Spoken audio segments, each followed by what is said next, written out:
नगरपालिका निवडणुकीचा आपण बघतोय की रणधुमाळी सुरुवात झालेली आहे आणि या परिस्थितीमध्ये प्रभाग क्रमांक 10 मधून प्रचार जोरात सुरू झालेला आहे आणि आज आपल्या सोबत उमेदवार आहेत. आपण त्यांना विचारू की आपण कुठल्या मुद्द्यावर जनतेकडे मत मागतायत. ताई नमस्कार. नमस्ते.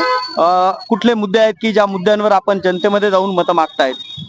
दादा, प्रभाग क्रमांक 10 मधून आम्ही दिनेश ठाकरे शिवसेना गटातून उमेदवारी करत आहोत.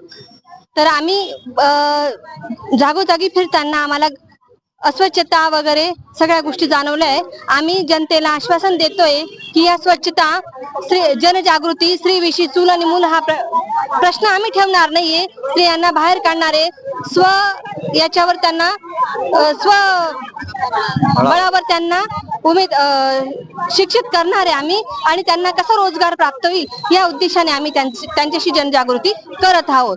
बाई, स्त्री आणि मूल यापासून आम्ही त्यांना दूर ठेवणार आहे. नक्कीच अजून काही उमेदवार आहेत, आपण त्यांना देखील प्रश्न विचारू. काही कोणत्या मुद्द्यावर तुम्ही जनतेकडे मत मागताय? महिलांची सुरक्षा हीच आमची हे आणि प्रभागाचा विकास करायचा हेच आमचं ध्येय आहे. गोरगरिबांना मदत करायची. त्यांनी आवाज दिल्यावर त्यांनी पुढे आम्हाला जायचंय त्यांच्या, म्हणून आम्ही नक्कीच. ताई, तुम्हाला काय वाटतं की मालेगावमध्ये खऱ्या अर्थाने स्त्रिया सुरक्षित आहेत? गेल्या काही दिवसांपूर्वी डोंगराळे येथे प्रकरण झालं असेल, त्या नंतर मग मालेगावमध्ये बरेच काही गोष्टी घडताना दिसत आहेत. तर काय सांगाल तुम्ही या निवडणुकीच्या माध्यमातून? नमस्कार, मी हर्षिता भारत लाडके. माझं एवढंच म्हणणं आहे की आपल्याला जनतेची सेवा करायची आणि महिलांची रक्षण करायचं आहे. नगरसेवक असताना जर मला महिलांची सेवा करता आलं तर मी नक्कीच करणार आणि जनतेची सेवाही करणार. धन्यवाद. अगदी थांबवण्यासाठी नवे उमेदवार अगदी तरुण युवती आहेत की त्या देखील या मैदानात उतरल्या आहेत या महानगरपालिकेच्या. बघूयात काय होतंय. आपल्यासोबत अजून उमेदवार आहेत. जान्हवी कासवे. ताईंना विचारू की ताई, काय सांगाल तुम्ही या निवडणुकीच्या माध्यमातून काय विकास करणार आहेत?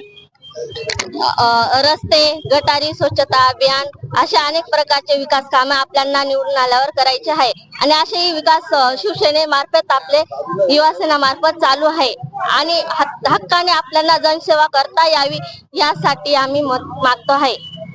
ताई, आपण बघत असाल तर आपल्या प्रभागामध्ये सर्वात महत्वाचा प्रश्न स्वच्छालयाचा आहे. आपण निवडून आल्यानंतर तो सोडवणार आहात का? हा, आता खाटू श्याम बाबा जवळ आपल्याला साहेबांमार्फत आपल्याला 30 लाखाचा निधी मंजूर झालेला आहे. त्याच्यात स्वच्छता अभियान, सुशोभीकरण आणि योग्य प्रकारे लाईट, रस्ते असं खूप असे सारे काम आहेत त्या विकासामध्ये. ते आम्ही नक्कीच सहयोग करून, लक्ष देऊन, पाठपुरावा करून नक्कीच पूर्ण करून घेऊ. नक्कीच. आपल्यासोबत 4ही महिला आहेत की त्यांनी अतिशय आत्मविश्वासाने सांगितलेलं आहे की जर त्यांना जनतेने संधी दिली, निवडून दिलं तर नक्कीच प्रभाग क्रमांक 10च्या विकासामध्ये त्यांचंही मोलाचं योगदान असेल आणि स्त्रियांचा सुरक्षिततेचा प्रश्न ऐरणीवर आहे त्याच्यासाठी उपाययोजना करणार असल्याचे त्यांनी ग्वाही दिली आहे. बघूया महानगरपालिका निवडणुकीमध्ये जनता कोणाला कल देते. शिवसेनेचा भगवा फडकणार की मग भारतीय जनता पक्षाचा कमळ उमलणार?